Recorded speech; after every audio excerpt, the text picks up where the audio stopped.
అనేక మంది అనేక రకాలుగా కొన్ని పరిస్థితుల్లో భయపడుతూ ఉంటారు. ఉదాహరణకు మనం చిన్నపిల్లల దగ్గర నుంచి మనం తీసుకున్నట్లయితే గనక, స్కూలుకి వెళ్ళటం అనేది ఒక పరీక్షగా మొదట్లో వాళ్ళు ప్రారంభిస్తారు. అంటే బడికి వెళ్ళటమే ఒక కష్టమైనటువంటి దానిగా వాళ్ళు భావిస్తూ ఉంటారు. కష్టమైనా గానీ ఎంతో ఇష్టంగా వాళ్ళు స్కూలుకి వెళ్తేనే వాళ్ళ ఫ్యూచర్ బావుంటుందని తల్లిదండ్రులు ఆశించి, ఆలోచించి వాళ్ళని బడికి పంపించడం జరుగుతుంది. అయితే అక్కడ వాళ్ళు సరిగా ఉన్నారా లేదా? సరిగ్గా నేర్చుకుంటున్నారా లేదా? అనే స్పష్టత ఇటు పేరెంట్స్‌కి, అటు టీచర్స్‌కి, అటు మేనేజ్‌మెంట్‌కి, అలాగే సొసైటీకి కూడా తెలియనట్లుగా ముగ్గురికి తెలియాలి. ఎవరికి తెలియాలి ఇంతకీ? స్టూడెంట్స్‌కి తెలియాలి, క్షమించండి తల్లిదండ్రులకు తెలియాలి, యాజమాన్యం అనగా మేనేజ్‌మెంట్‌కి తెలియాలి, అలాగే సొసైటీకి కూడా తెలియాలి. సొసైటీ అనగానే భవిష్యత్తులో జాబ్స్ ఆఫర్ చేసే కంపెనీస్ కావచ్చు, లేదంటే జాబ్స్ ఆఫర్ చేసే గవర్నమెంట్ కావచ్చు. సొసైటీ తెలియాలి. ఏమని అంటే, ఇదిగో ఈ అబ్బాయి బాగా చదువుకున్నాడు, ఈ అమ్మాయి బాగా చదువుకున్నారు అనే విషయం అనేది ప్రపంచానికి తెలియాలి. తల్లిదండ్రులకు తెలియాలి. అదేవిధంగా మేనేజ్‌మెంట్‌కి కూడా తెలియాలి. స్కూల్ మేనేజ్‌మెంట్, కాలేజ్ మేనేజ్‌మెంట్ ఎవరైతే వారు. అదేవిధంగా చివరగా మనం ఆలోచించినట్లయితే గనక, నువ్వు ఎంత ఇంప్రూవ్ అవ్వాలో అనే విషయం నీకు కూడా తెలియాలి. ఎగ్జామ్స్ రాసుకుంటూ వెళ్ళిపోతున్నావు. నీకొచ్చనే భ్రమలో ఉన్నావు. అది రైటా? రాంగా? కరెక్టా? కాదా? అనే విషయం నీకు కూడా తెలియాలి. మీరు జాగ్రత్తగా ఆలోచించినట్లయితే ఎగ్జామ్స్ అనగా పరీక్షలు అది ఎవరైనా కానివ్వండి. స్కూల్ అవ్వచ్చు, కాలేజ్ అవ్వచ్చు, యూనివర్సిటీ అవ్వచ్చు, ఎవరైనా గానీ వాళ్ళు పెట్టే పరీక్ష వెనక ఇంత ప్రణాళిక ఉన్నట్లయితే గనక, మరి దేవుడు కూడా మన జీవితంలో పెట్టే పరీక్షల వెనక ఇంకెంత ప్రణాళిక ఉంటుందో అనేది మీరు జాగ్రత్తగా అబ్జర్వ్ చేయాలి. అయితే ఇప్పటివరకు మనం చూసినటువంటి మాట్లాడుకున్నటువంటి ఈ పరీక్షలన్నీ గూడా ఒక పర్టిక్యులర్ మేనేజ్‌మెంట్ పెట్టేవి. అది ఎవరైనా కానివ్వండి. లేదు అంటే గనక కొంతమంది మన జీవితంలో మనం చూడొచ్చు. భర్త భార్య పట్ల అనుమానం కలిగి ఇతను ఒక రకమైన పరీక్షలు పెడతా ఉంటాడు. ఈ పరీక్షలు వేరులెండి. భార్య అనుమానం కలిగి భర్త మీద కొన్ని పరీక్షలు పెడతా ఉంటారు. సీసీ కెమెరా కంటే ఎక్కువగా నిఘా పెడతా ఉంటారు. ఇలాంటి పరీక్షలు వేరు. వీటి గురించి మనం ఎంత మాట్లాడుకుంటే అంత టైం వేస్ట్. ఎందుకంటే ఎవరు ఎలా ఉన్నారు? ఎవరికి ఎలాంటి క్రియలో ఎవరికి ఎలాంటి తీర్పు ఇవ్వాలనేది, ఎవరిని ఎక్కడ ఎలా పట్టుకోవాలి, ఎలా శిక్షించాలి ఈ ఈ రెస్పాన్సిబిలిటీస్ అన్నీ కూడా మనయి కాదు. మనుషులుగా దేవుడు మనకివ్వలేదు. అది ఆయన తీసుకున్నాడు. ఆయన తీసుకున్నారు, ఆయన చేసుకుంటారు. మనకెందుకు అవి? మనం ఎలా ఉన్నాము? ప్రైమరీగా మనం పరలోకానికి వెళ్ళే విధంగా మన ప్రవర్తన ఎలా ఉంది అనే దాని మీద మనం ఎక్కువగా శ్రద్ధ పెట్టగలగాలి.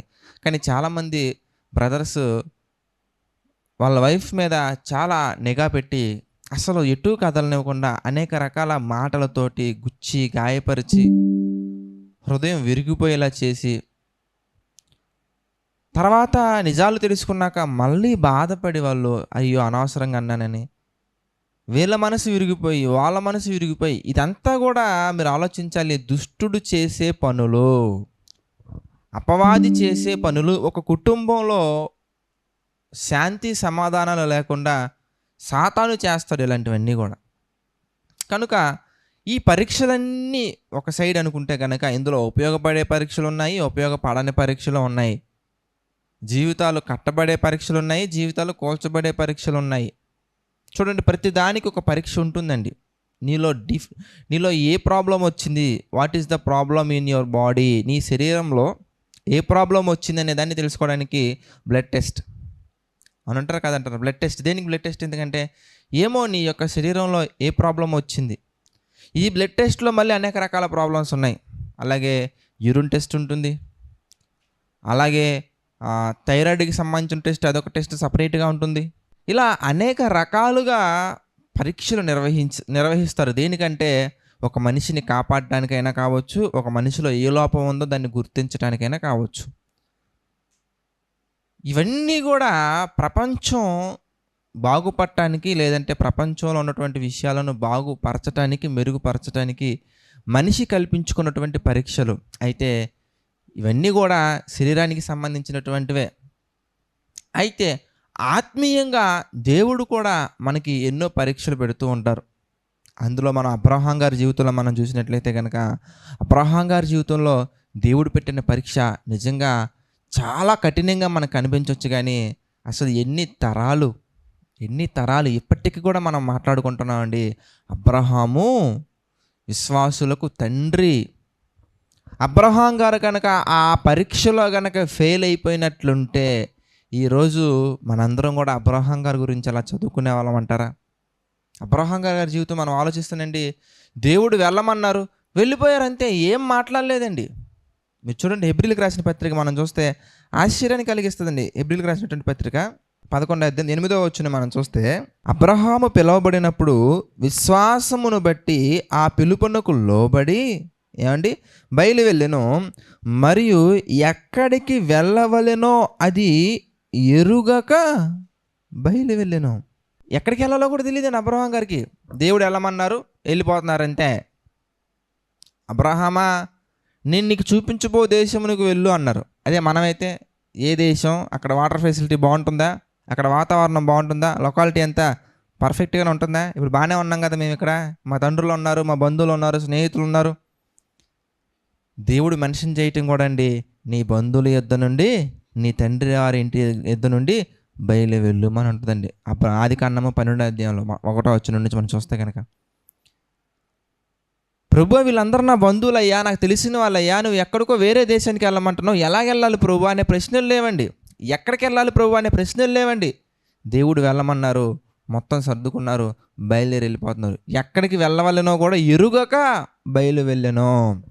అది ఒక రకమైన పరీక్ష అనుకుంటే, ఆ తర్వాత మళ్ళీ ఎన్నో రకాల పరీక్షలు వస్తూ ఉంటాయండి. ఆ పరీక్షలు మాత్రమే కాకుండా చాలా వింతగా మనకు కనబడతా ఉంటాయండి. కానీ అందులో నుంచి మనం నేర్చుకోవాల్సిన విషయాలు చాలా ఉన్నాయి. అబ్రహాం గారు ఏ విధంగా పాస్ అయ్యారో మనం చూస్తే నిజంగా ఆశ్చర్యాన్ని కలిగించే విధంగా ఉంటాయండి. ఇదిగో నేను అక్కడ సొదొమ గొమొరాని చంపేద్దాం అనుకుంటున్నాను, కాల్చివేద్దాం అనుకుంటున్నాను. వెంటనే నీ ఇష్టం ప్రభువా అనలేదండి. ఒక అద్భుతమైనటువంటి మనస్సాక్షి కలిగిన వ్యక్తిగా దేవునితో మాట్లాడినట్టుగా మనం చూడవచ్చు. అందుకే అబ్రహాం గారి గురించి మనం చూస్తే యాకోబు పత్రికలో ఒక అద్భుతమైన మాట ఉంటుందండి. యాకోబు పత్రిక మనం చూద్దాం. యాకోబు పత్రికలో ఏముంది అబ్రహాం గారి గురించి? 2వ అధ్యాయం మనం చూస్తే ఏమండి 23వ మనం చూద్దాం. కాబట్టి అబ్రహాము దేవుని నమ్మెను, అది అతనికి నీతిగా ఎంచబడెను. తర్వాత మీరు చూస్తానండి, అను లేఖనము నెరవేర్చబడెను, మరియు దేవుని స్నేహితుడని అతనికి. ఎంత అద్భుతమైన పేరండి. ఎవరికి స్నేహితుడు? దేవునికే స్నేహితుడనే గొప్ప పేరు అబ్రహాం గారికి వచ్చిందంటే ఎంత అద్భుతమైనటువంటి విషయం అండి ఇది. ఎంత ఆశీర్వాదం, ఎంత బ్లెస్సింగ్ అండి అది. ఈ భూమి మీద మనం ఎవరి దగ్గరో, ఎవరికి సంబంధించినటువంటి వాళ్ళమో ఏదో అని మన పేర్లు సంపాదించుకోవడం వల్ల మేబీ ఉపయోగాలు ఉండొచ్చేమో, కానీ అవి 60 years లోపు మాత్రమే ఉపయోగపడతాయి. అవి కూడా ఉపయోగపడతాయని మనం కన్ఫర్మ్ చేసి మనం చెప్పలేము, డిక్లేర్ చేసి మనం చెప్పలేము. కానీ అబ్రహాము దేవుని నమ్మెను, అది అతని నీతిగా ఎంచబడిన తర్వాత ఇదిగో అబ్రహాం గారికి ఏం పేరు ఉందో తెలుసా మీకు? ఇంతకీ దేవుని స్నేహితుడు. ఎందుకు ఇంత గొప్ప పేరు సంపాదించుకున్నారంటే, దేవుడు పెట్టినటువంటి ప్రతి పరీక్షలో కూడా చక్కగా ఆయన నెగ్గుతూ వచ్చారు. అది అగ్ని పరీక్ష కావచ్చు, ఎటువంటి పరీక్ష అయినా కానీ గొప్ప పరీక్ష అబ్రహాం గారికి పెట్టబడింది. యోబు గారి జీవితంలో కూడా గొప్ప పరీక్షలు పెట్టబడ్డాయి.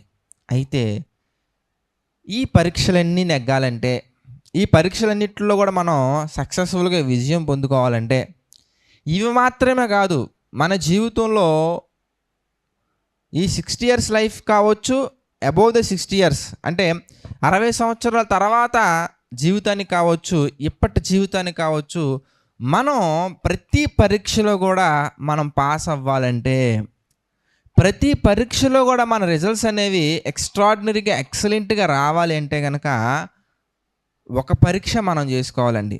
Only one test. We can pass every test. లేదంటే కనుక ప్రతి పరీక్షని మనం ఉత్తీర్ణులుగా, లేదంటే కనుక ప్రతి పరీక్షలో మనం పాస్ అవ్వాలంటే కనుక ఒక పరీక్ష మనం చేసుకోవాలండి. ఆ పరీక్ష దేవుడు మనకి పెట్టే పరీక్ష కానే కాదు. ఆ పరీక్ష ఎవరో చర్చ్ ఫాదర్ పెట్టే పరీక్ష అసలే కాదు. ఆ పరీక్ష భర్త భార్యకి పెట్టే పరీక్ష కాదు, భార్య భర్తకు పెట్టే పరీక్ష కాదు. ఆ పరీక్ష తల్లిదండ్రులు పిల్లలకు పెట్టే పరీక్ష కాదు. ఆ పరీక్ష ప్రపంచంలో ఒకరు మరొకరికి పెట్టే పరీక్ష కాదండి. మనం గనక ఆ ఒక్క పరీక్ష పాస్ అవుతే గనక, ఆ ఒక్క పరీక్షలో మనం నిలబడగలిగితే గనక, ఆ ఒక్క పరీక్షలో గనక మనల్ని మనం మోసం చేసుకోకుండా నిజాయితీగా, నీతిగా, యథార్థంగా, వాక్యానుసారంగా గనక మనం నిలబడగలిగితే గనక నిజంగా మన జీవితంలో వచ్చే ఎలాంటి పరీక్ష అయినా కానీ, మళ్ళీ చెప్తున్నాను, మన జీవితంలో వచ్చే ఎలాంటి పరీక్ష అయినా కానీ, అది ఇంటర్వ్యూకి ప్రిపేర్ అయ్యే పరీక్ష అవ్వచ్చు, లేదంటే జాబ్కి ప్రిపేర్ అయ్యే పరీక్ష కావచ్చు, లేదంటే స్కూల్ పరీక్షలు అవ్వచ్చు, కాలేజీ పరీక్షలు అవ్వచ్చు, ఏ పరీక్షలైనా కానీ, మన జీవితంలో వచ్చి ఏ పరీక్ష అయినా కానీ మనం కళ్ళు మూసుకొని అలా మనం పాస్ అవుతూ వెళ్ళాలంటే ఇన్ని పరీక్షలు ప్రిపేర్ అవటం కంటే కూడా ఒకే ఒక్క పరీక్ష మనమే పెట్టుకోవాలి, మనమే ప్రిపేర్ అవ్వాలి, మనమే పాస్ అవ్వాలి. ఇదేదో బాగుంది బ్రదర్, మనమే పరీక్ష పెట్టుకోవడం అంటే ఎగ్జామ్ పేపర్ మనకి ఈజీగా తెలిసిపోద్ది కదంటే, ఎగ్జాక్ట్లీ ఎగ్జామ్ పేపర్ కూడా తెలిసిపోద్ది మనకి. క్వశ్చన్ పేపర్ కూడా మనకు తెలిసిపోద్దండి. బట్ ఆన్సర్స్ అనేవి చాలా టఫ్గా ఉంటాయండి. ఆన్సర్స్ కూడా తెలుసు. విచిత్రం ఏంటంటే క్వశ్చన్ పేపర్ తెలుసు, ఆన్సర్స్ తెలుసు, కానీ ఆన్సర్స్ తెలిస్తే సరిపోదు కదండి. ఆ ఆన్సర్స్ అనేవి ప్రతి క్వశ్చన్కి పర్ఫెక్ట్గా మనం ఇవ్వగలగాలి. ఏంటా పరీక్ష ఇంతకీ అని మీరు చూస్తే, మళ్ళీ చెప్తున్నానండి, ఒక పరీక్ష చాలు అన్ని పరీక్షలను మనం విజయవంతులుగా మనం మారగలం. అన్ని పరీక్షల్లో మనం విజయవంతంగా పాస్ అవ్వగలం. ఏంటి ఆ పరీక్ష అని మీరు చూస్తే, కొరింథీయులకు రాసినటువంటి పత్రిక మనం చూద్దాం ప్రియులారా. 2వ కొరింథీయులకు రాసినటువంటి పత్రిక 13వ అధ్యాయం మనం చూస్తే 5వ వచనం మనం చూద్దాం ప్రియులారా. మీరు విశ్వాసము గలవారై ఉన్నారో లేదో, ఏమన్నా చక్కగా చూసారా, మీరు విశ్వాసము గలవారై ఉన్నారో లేదో మిమ్మును మీరే శోధించుకొని చూచుకొనుడి, తర్వాత మిమ్మును మీరే పరీక్షించుకొనుడి. ప్రశ్న ఏంటంటే, ఆ పరీక్ష ఏంటంటే, నిజంగా మీలో విశ్వాసం ఉందా లేదా, మీరు విశ్వాసము గలవారై ఉన్నారా లేదా అనే పరీక్ష మనమే పెట్టుకోవాలంట. ఎప్పుడు పెట్టుకోవాలి ఇంతకీ? ఎప్పుడూ పెట్టుకుంటూనే ఉండాలి. ప్రతి సెకండ్ పెట్టుకుంటూనే ఉండాలి. మన జీవితంలో వచ్చే ప్రతి ప్రాబ్లంకి పెట్టుకుంటూనే ఉండాలి. మనం జీవితంలో వచ్చే ప్రతి సంఘటనకి, ప్రతి సంఘర్షణకి, ప్రతి సన్నివేశానికి, ప్రతి సంభాషణకి, ప్రతి దానికి ఈ పరీక్ష పెట్టుకోవాలి. మీరు నిజంగా విశ్వాసము గలవారై ఉన్నారా లేదా? విశ్వాసము గలవారైతే ఆ మాటలు మీరు మాట్లాడతారా? పరీక్ష. విశ్వాసము గలవారైతే అలాంటి నిర్ణయాలు మీరు తీసుకుంటారా? పరీక్ష. విశ్వాసము గలవారైతే అదిగో ఆ జాబ్కి ప్రిపేర్ అవుతారా? పరీక్ష. విశ్వాసము గలవారైతే ఒకరిని అలా మోసం చేస్తారా? పరీక్ష. విశ్వాసము గలవారైతే బైబిల్ చదువుకుని నిద్రపోతారా? పరీక్ష. విశ్వాసము గలవారైతే మందిరానికి వెళ్ళకుండా ఆగిపోతారా? పరీక్ష. విశ్వాసము గలవారైతే మన జీవితంలో వచ్చే ప్రతి సన్నివేశంలో, ప్రతి సంభాషణలో, ప్రతి సంఘర్షణలో, ప్రతి ప్రతి ప్రతి ప్రతి ప్రతి సన్నివేశంలో కూడా మీరు విశ్వాసము గలవారై ఉన్నారా లేదా అని ఎవరు పరీక్షించుకోవాలి? సంఘ పెద్దలు వచ్చి సంఘాన్ని పరీక్షిస్తారా? కాదండి. ఎందుకంటే సంఘ పెద్దలు కూడా వాళ్ళు పరీక్షించుకోవాల్సిన అవసరం ఉంది. ఇది ప్రతి సెకను ఉండే పరీక్ష. ప్రతి రోజు కాదు, ప్రతి గంట కాదు, ప్రతి సెకను ప్రతి ఒక్కరూ చేసుకోవాల్సినటువంటి పరీక్ష. మీరు నిజంగా విశ్వాసం గలవారై ఉంటే, మీరు నిజంగా ప్రార్థన ఉన్నప్పుడు ప్రార్థన విడిచిపెట్టి ఎక్కడికైనా వెళ్తారా? మీరు విశ్వాసము లేని వారైతే కనుక ఎంత సాధించినా కూడా శూన్యమే. విశ్వాసము గలవారై ఉంటే కనుక శూన్యంలో ఉన్నారా? భయపడకండి. ఎందుకంటే శూన్యంలో నుంచే ఇంత పెద్ద సృష్టిని దేవుడు తీసుకొచ్చాడు. నిరాకారంగా ఉన్నటువంటి భూమిని ఒక ఆకారాన్ని తీసుకొచ్చారు. ఎప్పుడు? దేవుడు ఇష్టపడినప్పుడు. దేవుడు ఎవరిని ఇష్టపడతాడు ఇంతకీ? మీకు తెలుసా ఆ విషయం? దేవుడు ఎవరిని ఇష్టపడతారు ఇంతకీ? ఓ ప్రార్థన గంటలు గంటలు చేసినటువంటి కాదు, వాక్యాన్ని గంటలు గంటలు చెప్పినటువంటి బోధకులను అసలే కాదు, రోజు నిరంతరం మందిరానికి వచ్చి వినేవాళ్ళని అసలే కాదు. ఎందుకంటే అదేంటి బ్రదర్, ఇవన్నీ దేవునికి ఇష్టమైనవి కావా అంటే, ఇవన్నీ ఇష్టమైనవి అయ్యి ఉండొచ్చు, కానీ దేవుడు ఇష్టపడేది మాత్రం, దేవుడు ఎవరిని ఇష్టపడతారు, దేవుడు వేటిని ఇష్టపడతాడంటే, ప్రార్థన తీసుకోండి, వాక్యం చదువుకోవడం తీసుకోండి, వాక్యం చెప్పడం తీసుకోండి, సువార్త చెప్పడం తీసుకోండి. కానీ దేవుడు ఎవరిని ఇష్టపడతాడయ్యా ఇంతకంటే, హెబ్రీలకు రాసినటువంటి పత్రిక మనం చూద్దాం, 11వ అధ్యాయం మనం చూస్తానండి. ఆయన ఎవరిని ఇష్టపడతాడు ఇంతకీ? హెబ్రీ పత్రిక 11వ అధ్యాయం మనం చూస్తే కనుక అక్కడ మనకి 6వ వచనం మనం చూద్దాం. హెబ్రీలకు రాసినటువంటి పత్రిక 11వ అధ్యాయము 6వ వచనం మనం చూస్తే, విశ్వాసము లేకుండా దేవునికి ఇష్టుడై ఉండుట అసాధ్యం. అంటే మనం దేవునికి ఇష్టంగా ఉండాలన్నా కానీ మనకేం కావాలి? ఇంతకీ విశ్వాసం ఉండాలి. కనుక విశ్వాసము గలవారై ఉన్నారా లేదా అని మిమ్మును మీరే శోధించుకొని, మిమ్మును మీరే పరీక్షించుకొనుడి. నిజంగా బ్రదర్స్ అండ్ సిస్టర్స్, మనం గనక ఈ విషయంలో గనక మనం పరిపూర్ణంగా ప్రతిరోజు మనం పరీక్షించుకోగలిగినట్లయితే కనుక, ఎలా తెలుస్తుంది బ్రదర్ విశ్వాసం ఉందా లేదా అంటే, ఏమంటే విశ్వాసులై ఉంటే గనక ప్రతి పని దేవునికి ఇష్టమైంది చేస్తారు. ఇందా చదువుకున్న రెఫరెన్స్ని బట్టి. ఇంకొక మాట కూడా మీకు చూపిస్తా. ఇంకా చాలా ఉన్నాయండి మనం విశ్వాసంగా ఉన్నామంటానికి ఆధారాలు. ప్రస్తుతానికి 2 విషయాలు. ఒకటి, విశ్వాసులైనటువంటి వారు ఏం చేస్తారయ్యా అంటే, వాళ్ళకి ఇష్టమైన పనులు ఎంత కష్టమైనా కానీ విడిచిపెట్టి, దేవునికి ఇష్టమైన పనులు ఎంత నష్టాన్ని కలిగించే విధంగా కంటికి కనిపించినా కానీ ఏ మాత్రం ఆలోచించకుండా అలా వెళ్ళిపోతారు, అంతేనండి. విశ్వాసం గలవారు ఎలా ఉంటారంటే, ఎంత కష్టమైనా కానీ, ఎంత నష్టాన్ని కలిగించే విధంగా ఉన్నా కానీ అది దేవునికి ఇష్టం అని తెలిస్తే ఏ మాత్రం సందేహించరండి, అలా వెళ్ళిపోతారు, అంతేనండి. అబ్రహాం గారి జీవితంలో అదే జరిగిందండి. అబ్రహామా, నీ కుమారుడు అనగా నీవు ప్రేమించు ఒక్కడై ఉన్నటువంటి ఆ ఇస్సాకును బలివయ్యా అన్న వెంటనే, ప్రభు అయ్యా అంత పని చేసావయ్యా, నువ్వు గొర్రెలు అడగొచ్చు కదా ఇస్తాను, మేకలు అడగొచ్చు కదా ఇస్తాను, లేదా మా ఆవిడని అడగొచ్చు కదా ఇస్తాను, నన్ను తీసుకోవచ్చు కదా ప్రభు. ఇలాంటి ప్రశ్నలు ఏమి లేవండి. ఇలాంటి ప్రశ్నలు ఏమి లేవండి.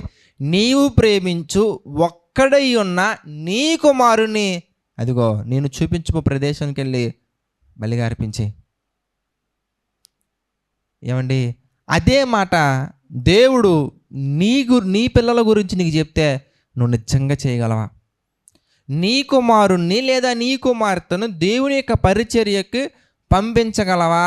1 పూట 2 పూటలు కాదు, పరిపూర్ణంగా ప్రభు యొక్క పరిచర్యకు నీ పిల్లలను పంపించగలవా? కష్టమేనండి. ఎందుకంటే సేవకుల పిల్లలు కూడా దేని మీద కుస్తీలు పడుతున్నారు? వెళ్ళి డాక్టర్స్, లాయర్స్, ఇంజనీర్స్ మీద. ఏమంటే ప్రపంచానికి డాక్టర్స్ చాలామంది ఉన్నారండి. గల్లీకి ఒక డాక్టర్ ఉన్నారు. ఇంజనీర్స్ చాలామంది ఉన్నారండి. సంవత్సరానికి ఎన్నో లక్షల మంది బయటకు వచ్చి ఉద్యోగాలు లేక రోడ్ల మీద తిరిగేవాళ్ళు. స్వచ్ఛమైనటువంటి, యథార్థమైనటువంటి, నీతిగా, నిజాయితీగా దేవుని మాటలే ప్రకటించే సేవకులు మాత్రం కొంతమందే మనకు కనబడతారండి. ఎక్కువ శాతం మంది డబ్బులు సంపాదించామా, దండుకున్నామా, మన కుటుంబం నిలబడిందా లేదా, అంతేనండి. ఇలాంటి ఉద్దేశాలతోటి ఎక్కువ మంది మనకు బయట కనబడుతూ ఉంటారండి. ఒరే, ఒక సేవకుని నేను ఇలా చేస్తే బయట సమాజం నన్ను ఎలా చూస్తుంది, అన్ని జనుల మధ్య దేవుని యొక్క నామం దూషించబడుతుంది కదా. ఇలాంటివి ఏమి లేవండి. ఇలాంటివి ఏమి లేవు. కొన్ని సంఘటనలు ఎంత బాధాకరంగా ఉంటాయంటే చాలా బాధాకరంగా ఉంటాయండి. వీళ్ళు హ్యాపీగా ఉన్నారు లేదా, వీళ్ళ కుటుంబం హ్యాపీగా ఉందా లేదా, అంతేనండి. ఈవెన్ సంఘానికి వచ్చే వాళ్ళకి ఎలాంటి సమస్యలు ఉన్నా కానీ అస్సలు పట్టించుకోరండి. ప్రార్థన చేద్దామండి అంటారంతే. ఏది నీ భార్యకి అలాంటి సమస్య వస్తే ప్రార్థన చేద్దామండి అంటారా? ఏది నీ పిల్లలకి అలాంటి సమస్య వస్తే చూద్దాంలేండి ప్రార్థన చేద్దామని అంటారా? కాదండి. తల తాకట్టు పెట్టైనా కానీ అనేక రకాల మార్గాలు వెతికి ఆ సమస్య నుంచి బయటకు తీసుకురావడం కోసం చూస్తారు. అలాంటిది నీ యొక్క మందిరంలో దేవుడు నీకు అప్పగించినటువంటి పరిచర్యలో సమస్యలతో ఉన్నటువంటి వాళ్ళ నిమిత్తము ఎంత పోరాటం చేయగలుగుతానో ఒకసారి ఆలోచించండి. నీతిగా, నిజాయితీగా, యథార్థంగా, స్వచ్ఛమైనటువంటి సేవ చేసే సేవకులు లేరు. కానీ ఇంజనీర్స్ కోట్ల మంది ఉన్నారు, డాక్టర్స్ కోట్ల మంది ఉన్నారు, లాయర్స్ కోట్ల మంది ఉన్నారు. కానీ దేవుని పరిచర్య చేసేవారు కొద్దిమందే ఉన్నారు. అప్పటి నుండి ఇప్పటికి ఒకటే మాట, కోత విస్తారంగా ఉంది, పనివారులు కొద్దిమందే ఉన్నారు. నీ పిల్లలని యథార్థమైనటువంటి పరిచర్య చేయటానికి పంపించగలవా? స్వచ్ఛమైన పరిచర్య చేయటం కొరకు పంపించగలవా? నీకు దేవుడు ఒకవేళ పరీక్ష పెడితే, చూసారా, అంటే ఇష్టాన్ని మనం దేని మీద పెంచుకుంటున్నాం? ఇంతకే దేవుని మీదైనా ఆలోచించండి. అంటే ఒక కోణం లేదంటే ఒక లక్షణం, నీకు విశ్వాసం ఉందా లేదా అంటానికి ఒక లక్షణం ఏంటయ్యా అంటే, నీకు ఇష్టమైన వాటిని దేవునికి ఇష్టమైన వాటి కోసం విడిచిపెట్టగలవు, విడిచిపెట్టాలి. దేవుని కొరకు ఆయన నీకు అప్పగించినటువంటి ఉద్యోగాన్ని ప్రార్థనలో జరుగుతున్నప్పుడు విడిచిపెట్టగలవా? దేవుని కొరకు ఆయన అప్పగించినటువంటి దేనినైనా కానీ విడిచిపెట్టగలవా? అయ్యో ఉద్యోగం పోయిద్దేమో, అయ్యో మాట పోయిద్దేమో, అయ్యో నా పరువు పోతుందేమో, అయ్యో అయ్యో అయ్యో ఎన్ని ఆలోచిస్తామండి, రకరకాలు. రెండోది మనం చూస్తే ప్రియులారా, రెండవ లక్షణం కూడా చూసి మనం ముగించుకుందాం. చాలా లక్షణాలు ఉన్నాయి, ప్రస్తుతానికి 2 చెప్తున్నాను. రెండోది మనం ఆలోచించినట్లయితే యోహాను గారు రాసినటువంటి మొదటి పత్రిక 5వ అధ్యాయం మనం చూద్దాం. యోహాను గారు రాసినటువంటి మొదటి పత్రిక 5వ అధ్యాయము 4వ వచనం మనం చూస్తే కనుక, యోహాను గారు రాసినటువంటి మొదటి పత్రిక 5వ అధ్యాయము 4వ వచనం మనం చూస్తే, దేవుని మూలముగా పుట్టిన వారందరూ, ఎంత చక్కగా ఉంది చూసారా, దేవుని మూలముగా పుట్టిన వారందరూ లోకమును జయించుదురు, లోకమును జయించిన విజయము మన విశ్వాసమే. రెండవదిగా ఏమండి, విశ్వాసము గలవారు శరీరాశ, నేత్రాశ, జీవపు డంబాన్ని చేయిస్తారు. 1 గంట 2 గంటలు కాదండి, ప్రతి సెకండ్ కూడా. అందుకే సింపుల్గా చెప్పాలంటే కనుక, మీ సంభాషణ, మీ జీవితంలో జరిగే సన్నివేశాలు, సంఘర్షణలు, ఇవన్నీ కూడా ఒకటే ప్రశ్న మీరు వేసుకోండి, విశ్వాసులైన వారు ఇలా నిజంగా నడుచుకుంటారా?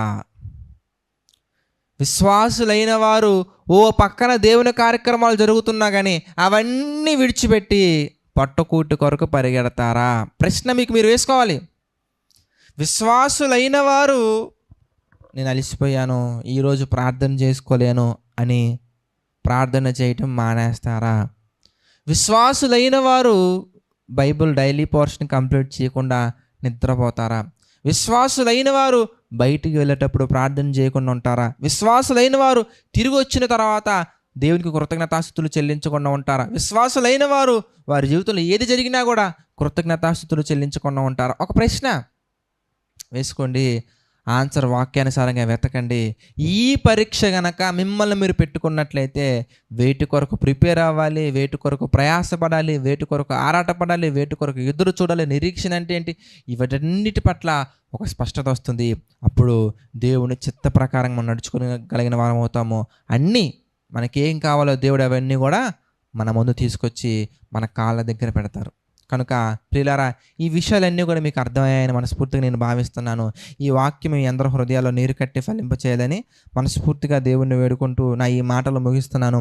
ప్రార్థన చేసుకుని ఈ యొక్క కార్యక్రమాన్ని మనం ముగించుకుందాం. ప్రార్థన. దయగల తండ్రి, ప్రేమగల దేవ, పరిశుద్ధుర, మహోన్నతుడ, అనేకమైన విషయాలను మాకు తెలియజేసి మీ చిత్త ప్రకారంగా నడిపిస్తున్నందుకు కృతజ్ఞతాస్తుతులు చెల్లించుకుంటున్నాము తండ్రి. ప్రభు, మమ్మల్ని దీవించండి, ఆశీర్వదించండి. ప్రభు, మీ యొక్క నామానికి మహిమకరంగా ఎన్నో పనులు చేయటంలో తండ్రి మాకు సహాయం చేస్తున్నారు, నడిపిస్తున్నారు. అందును బట్టి మీకే మహిమ, ఘనత, ప్రభావాలు చెల్లించుకుంటున్నాము తండ్రి. దేవా, ఆర్థిక, ఆరోగ్య, మానసిక సమస్యల్లో కృంగిన ప్రతి ఒక్కరి నిమిత్తం ప్రార్థిస్తున్నాను తండ్రి. ప్రతి ఒక్కరిని మీరు జ్ఞాపకం చేసుకోండి, ప్రతి ఒక్కరికి మీ కృపతోడుగా ఉంచి నడిపించండి, సహాయం చేయండి తండ్రి. మీ యొక్క చిత్త ప్రకారంగా ప్రతి ఒక్కరు కూడా మా తండ్రి నడుచుకుంటూ తండ్రి ముందుకు సాగటకు సహాయం చేయండి తండ్రి. ఈ పరిచర్యను ముందుకు తీసుకెళ్ళడానికి, ఈ పరిచర్య ద్వారా ఎంతోమంది దీవించబడటానికి తండ్రి ప్రయాసపడుతున్నటువంటి సేవకులను, ప్రయాసపడుతున్నటువంటి పరిచర్యకు వచ్చిన పిల్లలను తండ్రి, ప్రయాసపడుతున్నటువంటి కుటుంబాలను, పాలిభాగస్తులు అవుతున్నటువంటి ప్రతి ఒక్కరిని మీరు జ్ఞాపకం చేసుకోండి. ప్రతి ఒక్కరికి మీ కృప తోడుగా నడిపించండి, సహాయం చేయండి. ఈ విధంగానే తండ్రి ఇంకా గొప్పగా పరిచర్య చేస్తున్న వారిని కూడా మీరు జ్ఞాపకం చేసుకొని తండ్రి నడిపించండి, సహాయం చేయండి, దీవించండి, బలపరచండి. తండ్రి, మందిర నిర్మాణం నిమిత్తం ప్రార్థిస్తున్నాను తండ్రి. మీ చిత్త ప్రకారంగా సహాయం చేయండి, మీ ఆలోచన చొప్పున జరిగించండి ప్రభువా. ఇంకా అవసరతగా ఉన్న ప్రతి ఒక్కటి మా తండ్రి తీర్చబడినట్లుగా సహాయం చేయండి తండ్రి. సమస్త మహిమ, ఘనత, ప్రభావాలు మీకే చెల్లించుకుంటూ ప్రతి ఒక్కటి మీ చిత్త ప్రకారంగా జరిగించమని వేడుకుంటూ మా ప్రభువును రక్షకుడైనటువంటి యేసుక్రీస్తు వారి పేరిట ఈ ప్రార్థనను అడిగి వేడుకొనుచున్నాము తండ్రి. ఆమెన్. అందరికీ వందనాలండి. God bless you all.